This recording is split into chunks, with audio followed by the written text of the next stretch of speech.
Hello friends, जैसा कि आपको पता है हमारी उच्च माध्यमिक शिक्षक पात्रता परीक्षा 2025 जो दिसंबर में होने वाली है, उसके लिए हमने एक सीरीज़ स्टार्ट की है, प्रीवियस ईयर क्वेश्चन सीरीज़। तो चलिए अपन उस सीरीज़ को आगे बढ़ाते हुए फर्स्ट क्वेश्चन देखते हैं। फर्स्ट क्वेश्चन है, आकाश में इंद्रधनुष देखने के लिए आवश्यक शर्तें हैं। यानी आकाश में इंद्रधनुष किस कंडीशन में दिखाई देगा। तो देखिए, इसके लिए दो कंडीशन नेसेसरी होती है। पहली कि जो सन है, सन हमेशा आपकी बैक साइड में होना चाहिए। तो देखिए क्या लिखा है इसमें, इंद्रधनुष सदैव सूर्य के विपरीत आकाश में दिखाई देता है, इसलिए यदि आप सूर्य की ओर अपनी पीठ रखते हैं तो इंद्रधनुष आपके सामने आकाश में फैला हुआ होगा। यानी आपको सन के साइड आपकी बैक रखनी होगी। ठीक है। सेकंड है कि जो सन एयर होती है, सन के पास जो एयर होती है उसमें बारिश की बूंदें होनी चाहिए, है ना। तो क्या है, सूर्य की सम्मुख वायु बड़ी संख्या में जल की बूंदों से भरी होनी चाहिए, जैसा कि आपकी स्थिति से देखा जाता है। ठीक है। यानी जो सन के पास एयर होती है उसमें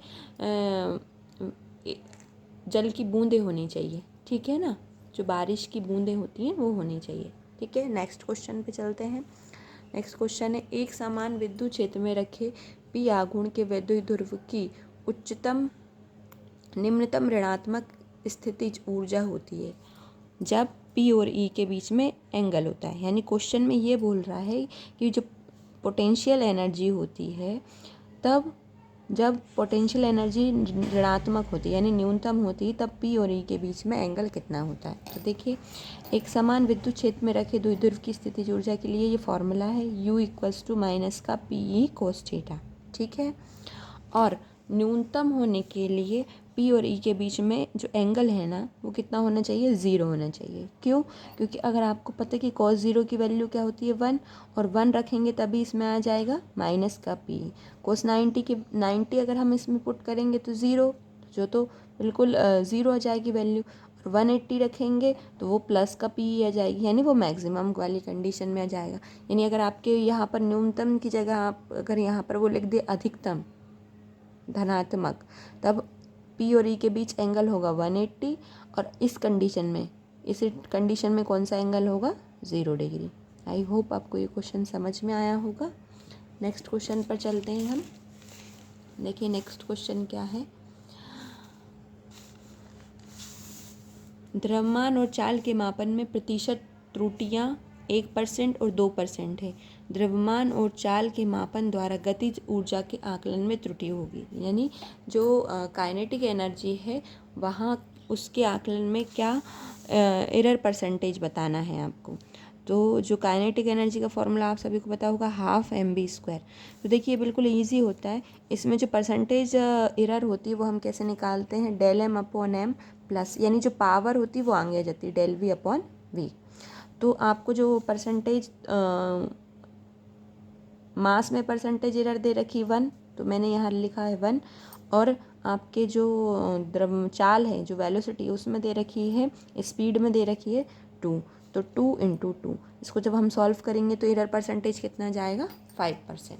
ठीक है। अब नेक्स्ट क्वेश्चन देखते हैं। नेक्स्ट क्वेश्चन है, एक भार W एक खुरदुरे क्षैतिज सतह पर विश्राम अवस्था में है। यदि घर्षण कोण थीटा है तो वह निम्नतम बल जो क्षैतिज सतह के साथ निकाय को गतिशील करेगा।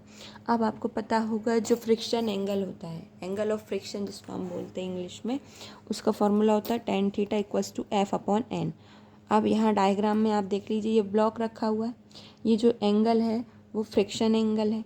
यहाँ पर ये इस ब्लॉक का वेट नीचे की तरफ लग रहा है, और प्रतिक्रिया बल जिसको आप रिएक्शन फोर्स बोलते हैं, जो N है, वो ऊपर की तरफ लग रहा है। यहाँ पर हम फोर्स लगा रहे हैं तो फ्रिक्शन फोर्स कहाँ लगेगा, पीछे की तरफ, क्योंकि एक अपोजिंग फोर्स होता है। ठीक है।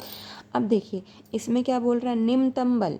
निम्नतम बल यानी न्यूनतम बल के लिए कंडीशन ये है कि जो फ्रिक्शन फोर्स है वो अप्लाइड फोर्स के बराबर होना चाहिए, और जो प्रतिक्रिया बल है वो उसके वेट के बराबर होना चाहिए। जब ये दोनों वैल्यू हम यहाँ रखेंगे, इस वाली इक्वेशन में रखेंगे, तो देखिए क्या हो जाएगा, इस वाली इक्वेशन फर्स्ट में अगर हम इसको रखेंगे तो tan θ = स्मॉल f की जगह कैपिटल F, और n की जगह W रख देंगे, इसका क्रॉस मल्टीप्लाई कर देंगे, यानी न्यूनतम जो फोर्स है, न्यूनतम जो मिनिमम फोर्स है वो जाएगा F equals to W tan theta.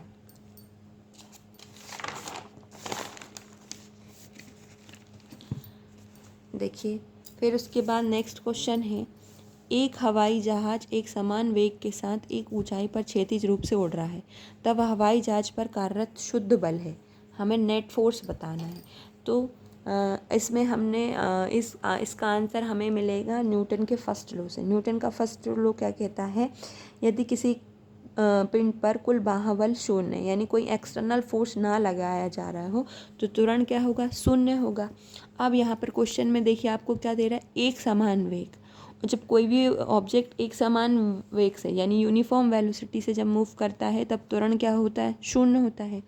तो प्रश्न के अनुसार हवाई जहाज एक समान वेग से ऊंचाई पर क्षैतिज रूप से उड़ रहा है, तब न्यूटन के पहले नियम से हवाई जहाज पर परिणामी बाहुबल क्या होगा, शून्य होगा। यानी इसमें जो नेट फोर्स है वो क्या होगा, शून्य होगा। क्यों, क्योंकि वो एक समान वेग से उड़ रहा है। ठीक है, नेक्स्ट क्वेश्चन देखिए, एक एल्युमिनियम डिस्क को सोलेनाइड के ऊपर रखा जाता है, इसके माध्यम से एक उच्च धारा भेजी जाती है। अब एल्युमिनियम डिस्क, यानी जब एल्युमिनियम डिस्क है वो क्या करेगी, तो एल्युमिनियम डिस्क जो करेगी वो सोलेनॉइड को क्या कर देगी, विकर्षित कर देगी। आपको पता होगा सोलेनॉइड क्या होता है। सोलेनॉइड एक पाइप के ऊपर कुछ वायर्स को लपेट कर बनाए गए हुए एपरेटस को हम क्या बोलते हैं, सोलेनॉइड बोलते हैं। ठीक है, नेक्स्ट क्वेश्चन देखिए, यदि पृथ्वी की सतह पर एक निकाय का द्रव्यमान m है, तो चंद्रमा की सतह पर निकाय का द्रव्यमान क्या होगा, है ना। आपको पता है जो चंद्रमा पर ग्रेविटी होती है, मून पर ग्रेविटी होती है, वो अर्थ की ग्रेविटी का 6 होती है ना। जो चंद्रमा पर ग्रेविटी होती है वो अर्थ की ग्रेविटी का 6 होती है। लेकिन आपको बता दें मास जो होता है वो ग्रेविटी से अनइफेक्टेड होता है, मास पर ग्रेविटी कोई इफेक्ट नहीं करती। यानी जो उसका भार द्रव्यमान जो पृथ्वी पर है वही कितना होगा, चंद्रमा पर होगा। यानी ये वैल्यू कितनी आएगी, m ही आएगी। आई होप आपको ये जो कुछ क्वेश्चन मैंने लिए थे 4 to 5 आपको समझ में आए होंगे। अगर आपको ये क्वेश्चन समझ में आए हैं और आप और मेरे साथ तैयारी करना चाहते हैं तो मेरे चैनल को सब्सक्राइब कीजिए, वीडियो को लाइक और शेयर कीजिए, और कमेंट करके अगर आपको ये PDF चाहिए तो मैं अपने टेलीग्राम चैनल पर भी डाल दूँगी।